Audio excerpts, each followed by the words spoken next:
മദീനയിൽ കിടന്ന് മരിക്കണം. മനിസ്തതാഅ മിൻകും യമുതു ഫിൽ മദീന ഫൽയമുതു ഫിൽ മദീന. അവിടെ കിടന്ന് മരിക്കാൻ അവസരം കിട്ടുന്നവന് ആ മദീനത്ത് കിടന്ന് മരിച്ചു കൊള്ളട്ടെ.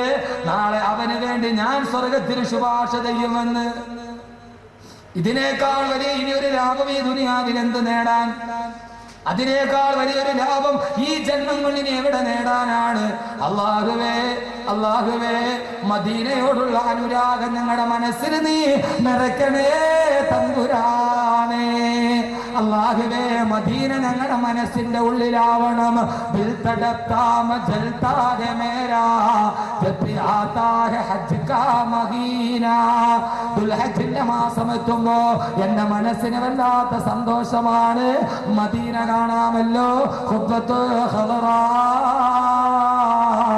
അല്ലാഹുവിന്റെ റസൂലിന്റെ പച്ചക്കുബ്ബ കാണാമല്ലോ. അല്ലാഹു തൗഫീഖ് നൽകട്ടെ, അല്ലാഹു തൗഫീഖ് നൽകട്ടെ, അല്ലാഹു തൗഫീഖ് നൽകട്ടെ. ഇതുകൊണ്ടാണ് ഇമാമു ദാരിൽ ഹിജ്റ ഇമാം മാലിക് റഹ്മത്തുള്ളാഹി തആല അലൈഹി മദീനത്ത് തന്നെ കടന്നുറങ്ങിയത് മദീനത്ത് മരിക്കാൻ വേണ്ടി, മദീനത്ത് മരിക്കാൻ വേണ്ടി.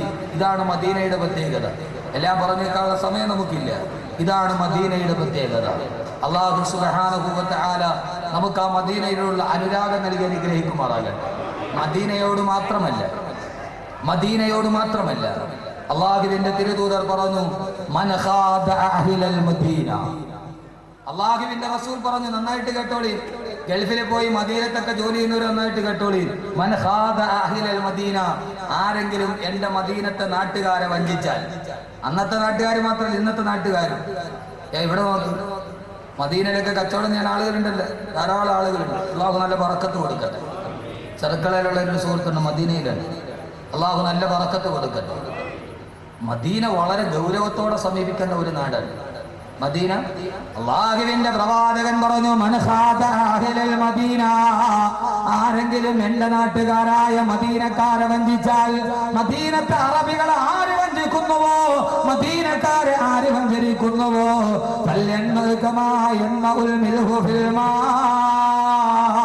വെള്ളത്തിൽ കിടന്ന് ഉപ്പ് അരിയുന്നത് പോലെ അവൻ ജീവിതത്തിൽ അരിഞ്ഞില്ലാതായി തീരുമെന്ന്. എന്റെ നാട്ടുകാരെ ആര് വഞ്ചിക്കുന്നുവോ, മദീനത്തെ നാട്ടുകാരെ മദീനക്കാരെ ആര് വഞ്ചിച്ചിട്ട് പൈസ ഉണ്ടാക്കുന്നുവോ, അവൻ വെള്ളത്തിൽ ഉപ്പ് അരിഞ്ഞു വീഴുന്നത് പോലെ അവൻ ജീവിതത്തിൽ ഉരുകി ഉരുകി ഉരുകി ഉരുകി അവൻ ഇല്ലാതായി പോകുമെന്ന് ആദരവായ പ്രവാചകൻ നബി മുഹമ്മദ് മുസ്തഫ, ആദരവായ പ്രവാചകൻ നബി മുഹമ്മദ് മുസ്തഫ. എന്താ സലാത്തില്ലാത്തത്? ഇത് സലാത്ത് കൊണ്ട് മുഖരിതമാകേണ്ട സദസ്സ. എന്റെ എല്ലാ പ്രസംഗവും ഇത് മദീനയാണ്. മദീന, മദീന പറയുമ്പോ സലാത്തില്ലെങ്കിൽ ഇപ്പൊ നിങ്ങൾ എന്ത് പറയും? ഇവിടെ സലാത്ത് പറയണേ? എന്താ ഇത് മനുഷ്യരെ, നിങ്ങൾ ഇത്രയും വന്നിട്ട് മദീനയുടെ ഒരു ആഗ്രഹം ഉണ്ടായില്ലേ? മദീന എന്ന് പറയാൻ തന്നെ ഒരു യോഗ്യത. മദീനയുടെ ആദ്യത്തെ പേര് യഥരിബ് എന്നാണ്. മദീനയുടെ ആദ്യത്തെ പേര് യഥരിബ് എന്നാണ്. ഇപ്പൊ ആരെങ്കിലും മദീനയിൽ പോയിട്ട് മദീന എന്നുള്ള പേര് പറയാതെ യസ്രിബ് എന്ന പേര് പറഞ്ഞാൽ, റസൂലുള്ളാഹിയാണ് ആ പട്ടണത്തിന് മദീന എന്ന് പേരിട്ടത്. ആരെങ്കിലും അവിടെ ചെന്നിട്ട് ഇത് യസ്രിബാണെന്ന് പറഞ്ഞാൽ അവൻ 3 പ്രാവശ്യം അസ്തഗ്ഫിറുല്ലാഹ് പറയും. എന്താ നിങ്ങൾ കരുതിയത്? ഈ പറയുന്ന നഗരം ഏതാണ്? ആ നഗരത്തിന്റെ പഴയ പേര് പറഞ്ഞാൽ, ആ നഗരത്തിന്റെ പഴയ പേര് പറഞ്ഞാൽ നമ്മുടെ നാട്ടിലൊക്കെ മസ്താൻ എന്ന് പറഞ്ഞാൽ നന്നായിട്ട് പച്ച തലപ്പാവൊക്കെ കെട്ടി മുറുക്കി, നന്നായിട്ട് മുറുക്കി,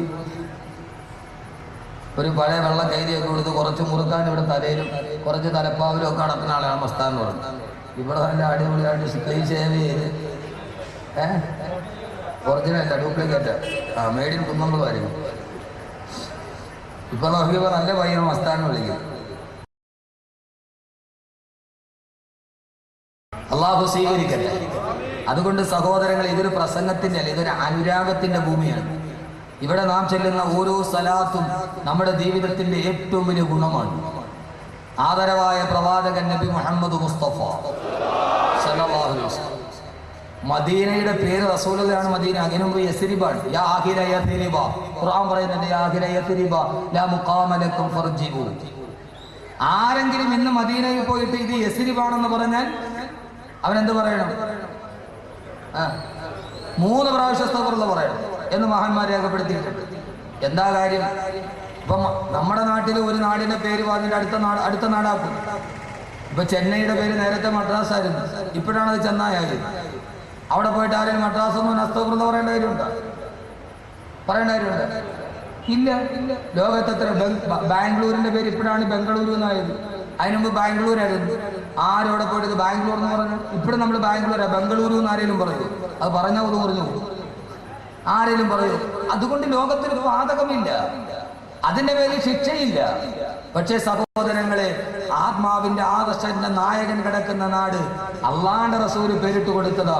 ആ പേരിൽ ആരെങ്കിലും മാറ്റം വരുത്തി, ഞാനിട്ട പേര് മാറ്റി വേറൊരാൾ വിരിച്ചാൽ അവൻ അസ്തഗ്ഫിറുല്ലാഹി അള്ളാഹിനോട് പാപം പൊറുക്കാൻ ചോദിച്ചു കൊള്ളട്ടെ എന്ന് ആദരവായ പ്രവാചകൻ നബി മുഹമ്മദ് മുസ്തഫ സല്ലല്ലാഹു അലൈഹി വസല്ലം. അതുകൊണ്ട് മദീനക്കാരെ പറ്റിക്കാൻ പാടില്ല. മദീനയിൽ ജോലി ചെയ്യണവരൊക്കെ ശ്രദ്ധിച്ചോളി. മദീന വല്ലാത്ത പവിത്രതയുടെ നഗരമാണ്. ആ മദീനക്കാരെ ആരെങ്കിലും പറ്റിച്ചാൽ, മദീനയിൽ നിന്ന് ആരെങ്കിലും പറ്റിച്ച് പൈസ ഉണ്ടാക്കിയാൽ അവൻ വെള്ളത്തിൽ കിടന്നിട്ട് ഉപ്പരിഞ്ഞിട്ടില്ലാതെ ഉരുകി ഉരുകി ഉരുകി ഉരുകി അവന്റെ ജീവിതം തീരുമെന്ന് ലോകത്തിതേവരെ കള്ളം പറഞ്ഞിട്ടില്ലാത്ത മുഖ്ബിറെ സാദിഖ് നബി മുഹമ്മദ് മുസ്തഫ മുഖ്ബിറെ സാദിഖ് നബി മുഹമ്മദ് മുസ്തഫ സല്ലല്ലാഹു അലൈഹി വസല്ലം. അതുകൊണ്ട് മദീന പവിത്രമാണ്. ആ മദീനയുടെ അതുകൊണ്ട് തന്നെയാണ് മദീനയുടെ കാലാവസ്ഥ പോലും എല്ലാവർക്കും സഹിക്കാൻ പറ്റൂല. മദീനയിലെ കാലാവസ്ഥ വല്ലാത്ത കാലാവസ്ഥ. മദീനയിൽ പോയിട്ടുള്ളവർക്കറിയാം. ഇക്കൂട്ടത്തിൽ മദീനയിൽ പോയവരൊക്കെ കൈവക്കിക്കും. ഇതുവരെ മദീനയിൽ പോയവരൊക്കെ കൈവക്കും. ഒന്നുകൂടി മദീന ജുവല്ലറിയിലല്ല, മദീനയിൽ. അൽഹംദുലില്ലാഹ്, അല്ലാഹു ഇനിയും പോകാൻ തൗഫീഖ് നൽകട്ടെ. പോകാത്ത സഹോദരങ്ങൾ അല്ലാഹു ഈ സദസ്സിന്റെ ബറക്കത്ത് കൊണ്ട് അല്ലാഹു എത്രയും പെട്ടെന്ന് എത്തിക്കട്ടെ. അല്ലാഹു തൗഫീഖ് നൽകട്ടെ. ആഗ്രഹത്തോടെ ആമീൻ പറഞ്ഞവൻ എത്തും ഇൻഷാ അല്ലാഹ്. അല്ലാതെ ബനൂ ഇസ്രായേലും അങ്ങനെ ആമീൻ എന്ന് പറയുന്ന ആളുകളും പോയില്ല. അല്ലാഹു പോകാത്തവരെ എത്തിക്കട്ടെ. അതിനുവേണ്ടി മാത്രമുള്ള നഗരമാണ്, അതിനുവേണ്ടി മാത്രമുള്ള പ്രഭാഷണമാണ്. എന്റെ പ്രിയപ്പെട്ട സഹോദരങ്ങളെ, ആ മദീനയിലെ കാലാവസ്ഥ എല്ലാവർക്കും സഹിക്കാൻ കഴിയില്ല. ചില സമയത്ത് വല്ലാത്ത ചൂടിരിക്കുമ്പോ തന്നെ ചിലപ്പോൾ തണുപ്പോ, വല്ലാത്ത തണുപ്പ്. ഞാനിപ്പോ ഹജ്ജിന് പോകുമ്പോൾ നല്ല ഉംറയ്ക്ക് പോകുമ്പോൾ നല്ല തണുപ്പിന്റെ കാലാവസ്ഥയാണ്. രാവിലെ സുബഹി കൊലുവെടുത്തിട്ട് ഇങ്ങനെ കയറി വരുമ്പോ ആ തണുത്ത കാറ്റും കൂടെ അടിക്കുമ്പോൾ ഒരു കിടുകിടുപ്പ് ആർക്ക് സഹിക്കാൻ പറ്റില്ല. മദീനയുടെ കാലാവസ്ഥ അല്ലാഹു സഹിക്കാൻ തൗഫീഖ് നൽകട്ടെ. ഏതെങ്കിലും ഒരു നാട്ടിലെ കാലാവസ്ഥ സഹിച്ചാൽ നാളെ ആഖിറത്തിൽ പ്രതിഫലമുണ്ടോ? മൂന്നാർ വലിയ തണുപ്പാണ്, ഊട്ടിയിൽ ഭയങ്കര തണുപ്പാണ്. അവിടുത്തെ കാലാവസ്ഥ സഹിച്ചാൽ അതിന്റെ പേരിൽ ദുനിയാവിന് പ്രതിഫലമില്ല, ആഖിറത്തിന് പ്രതിഫലമില്ല. ദുനിയാവിന് വല്ല പ്രതിഫലമുണ്ടോ? ഊട്ടി പോയാൽ ഉണ്ട്? അല്ല, ഊട്ടി പോയതുകൊണ്ട് ദുനിയാവിൽ പ്രതിഫലമൊന്നുമില്ലല്ലോ. ആകെ ഭാര്യയ്ക്ക് ഇത്തിരി സ്നേഹം കൂടുതലുണ്ടാകും നമ്മുടെ അവളെ ഇവിടെ കൂടെ കൊണ്ടുപോയാൽ. അതല്ലാതെ വേറൊരാളെ കൊണ്ടുപോയാൽ അതോടെ അതും തീരും. ഊട്ടിയിൽ പോയ ആകെയുള്ള പ്രതിഫലം അതാണ്, ദുനിയാവിന് പ്രതിഫലമില്ല. പക്ഷേ സഹോദരങ്ങളെ, നാം പറഞ്ഞതുപോലെയല്ല.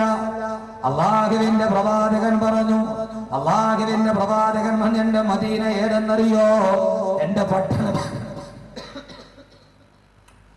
പട്ടണത്തിന്റെ പ്രത്യേകത എന്തെന്നറിയോ? ആ മദീനത്തിന്റെ കാലാവസ്ഥ പോലും വല്ലാത്ത ഭീകരമായ കാലാവസ്ഥയാണ്. ലാ യസ്ബിറു അഹദുൻ അലാ ശിദ്ദതിഹാ. ഏതെങ്കിലും ഒരു മനുഷ്യന് ആ മദീനയുടെ കാലാവസ്ഥയുടെ കാഠിന്യം സഹിച്ചുകൊണ്ട് ഏതെങ്കിലും ഒരു മനുഷ്യൻ മദീനയിൽ താമസിച്ചാൽ ഇല്ലാ കുന്തു ലഹു ശഫീഉൻ യൗമൽ ഖിയാമ, നാളെ പരലോകത്ത് അവന് വേണ്ടി ഞാൻ ശുപാർശ ചെയ്യുമെന്ന്. ആരാണോ മദീനയുടെ കാലാവസ്ഥ ക്ഷമിച്ചത്, ആരാണോ മദീനയിൽ ക്ഷമയോടെ താമസിച്ചത്, നാളെ പരലോകത്തവൻ കടന്നു വരട്ടെ. ആരുമില്ലാത്ത പരലോകത്തവൻ ഒറ്റപ്പെട്ട് നടക്കുമ്പോ എന്റെ നഗരത്തിന്റെ കാലാവസ്ഥ ക്ഷമിച്ചതിന് വേണ്ടി അവന് വേണ്ടി ഞാൻ ശുപാർശ ചെയ്യുമെന്ന് ലോകഗുരുവേ, നിത്യദൂതരെ, നബി മുഹമ്മദ് റസൂലുള്ളാഹ് സല്ലല്ലാഹു അലൈഹി വസല്ലം.